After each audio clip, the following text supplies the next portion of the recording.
Carla Abellana, inaming nagkabalikan na sila ni Tom Rodriguez.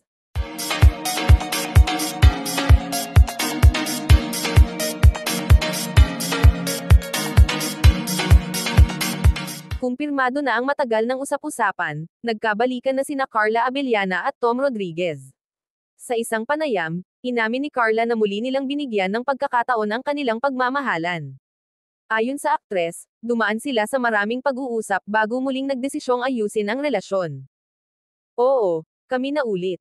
Hindi madali, pero pinili naming magsimulang muli, pahayag ni Carla. Inamin din niyang nakita niya ang pagbabago at pagsusumikap ni Tom. Marami ang natuwa sa kanilang pagbabalikan, lalo na ang kanilang mga tagahanga.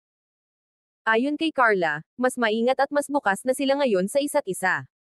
Hindi na nila nais pang balikan ang sakit ng nakaraan, kundi tumutok sa mas magandang bukas. Hiling niya sa publiko ang respeto at suporta sa bagong yugto ng kanilang buhay. Naniniwala si Carla na ang tunay na pagmamahal ay marunong magpatawad at lumaban. And this are chika for today mga ka-showbiz, sana nag-enjoy kayo. Don't forget to like, share, subscribe and click the notification bell for more updates.